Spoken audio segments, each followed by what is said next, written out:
Right,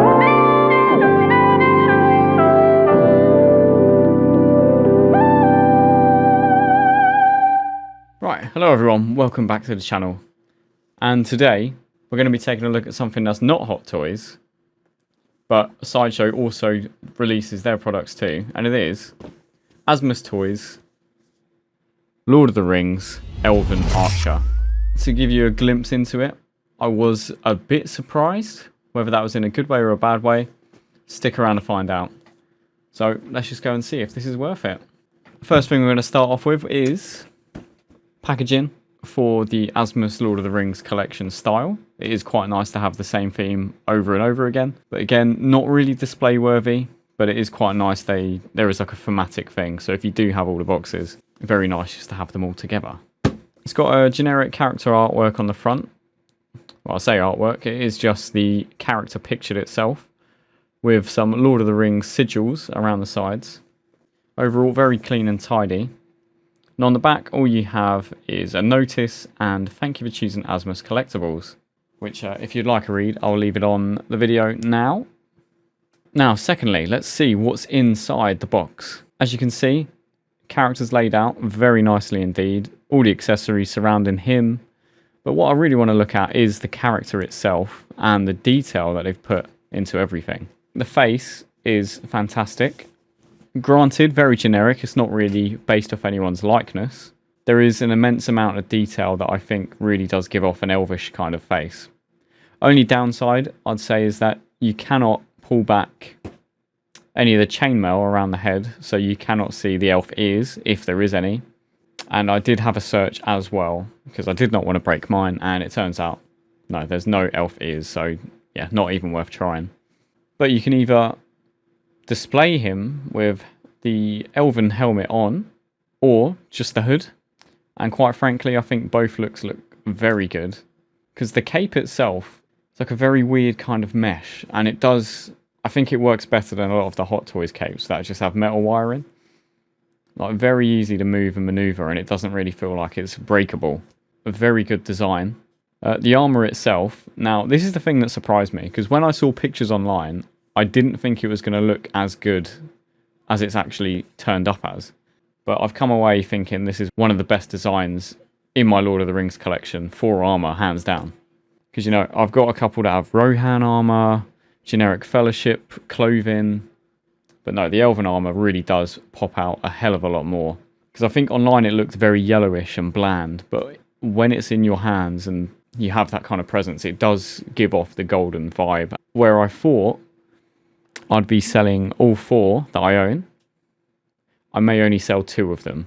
The only issue I have in terms of the armor is it's quite bulky, so the posability does suffer a tiny bit. You're not really looking to do too much with these anyway, as they are kind of like background filler characters for your cabinet. Now, articulation, overall, it's not bad. The articulation itself is good, but the restriction comes from what's above. So again, like I say, the armor, that can be a bit difficult. I think the shoulder joints are very, very weak. Yeah, be careful when moving them, as I think they easily snap compared to Hot Toys. I don't know what's different, but it does feel a lot more fragile in that sense. It's fragile and hard to move, even though the articulation itself is supposed to be quite good. Because there's supposed to be 34 different points, which, quite frankly, I think that's more than some of the Hot Toys figures. In theory, that's pretty good. When it comes to actual maneuverability, that's where it really suffers. Now, the ankles look the same as the ancient one that I reviewed from So-So Toys not too long ago. Again, very strange Lego-looking joints. Again, the armor normally covers that up, but when you see it, it kind of does take away from the whole aesthetic, which is disappointing. But it is mainly there just for extra maneuverability with the feet. Not a design flaw, but it does, again, take away from the likeness quite a lot. And then also, where the ankles are very, very weak, it does make it very difficult to stand on his own. I've tried multiple times. I may have some footage of where it would just collapse without a stand. But I did have to utilize the stand for most of this video, just because on the moving surface, he would just collapse. So yeah, it feels a lot weaker than some of the Hot Toys, where I didn't have to use any stand. So if you're quite happy with using stands and you think it does blend in quite well, then no worries there for you. Yeah, it's a shame they can't really stand on their own without, I'd say, a greater risk. Now, if you're coming from Hot Toys, you might be wondering what is the difference with Asmus and Hot Toys itself.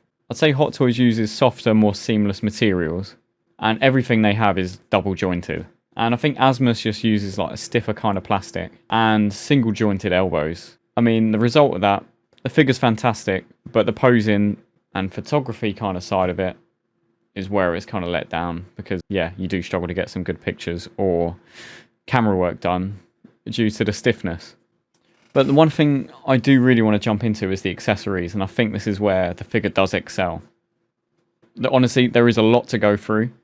You can see the bow that he's holding, that's one. There's also a second bow as well, which is a lot larger. One of the bows is a recurve bow and one is a long bow. The bigger one, a lot more difficult to actually pose with, so I did not even attempt it in this video just because of difficulty. It looks better having the arrows in the arrow bag, which you do have to apply onto it yourself and tie it up, and just holding the little bow. You also get a spear and a shield, which I think the shield, fantastic detail, but the detail on the spear I thought was fantastic. I mean, it feels quite authentic, it feels metallic. I think as far as that goes, it is on par, if not better, than some of the Hot Toys accessories. And of course, just like any of the figures, multiple hand options. So whether you just want them to have hands out like this without holding anything, you can.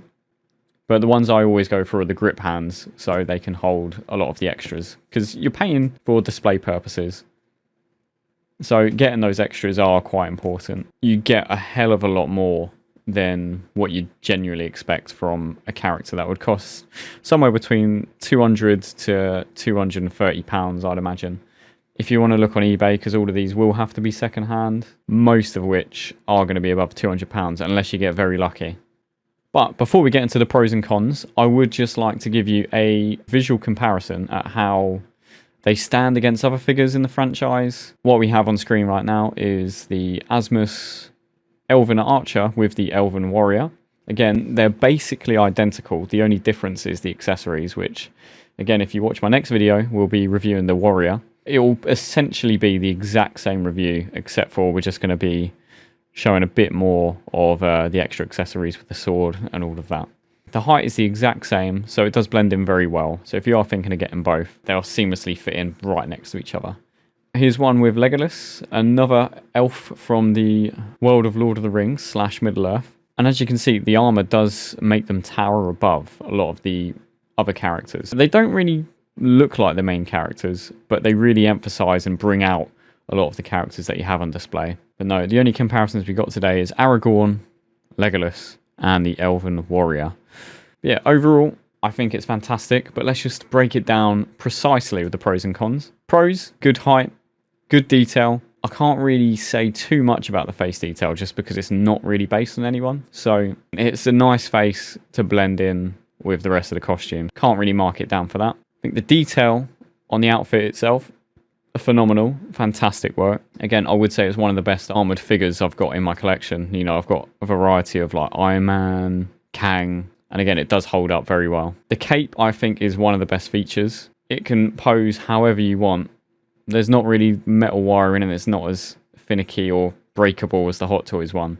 Yeah, if you're looking for something like that, I can highly recommend getting the Elven Archer. Accessories, pleasantly surprised. You get a hell of a lot for your money. The only cons I have is mainly just to do with the feet. And the feet cause so many problems. So again, first con is how it can't stand on its own very well without the stand. That is an issue with the feet, and I think the heaviness. So if you do give them a shield or a weapon, it does just weigh them completely down, where the ankles are quite weak.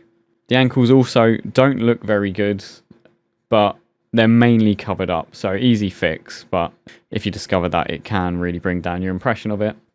But overall, I think that is all the cons, yeah. Really nothing much to complain about.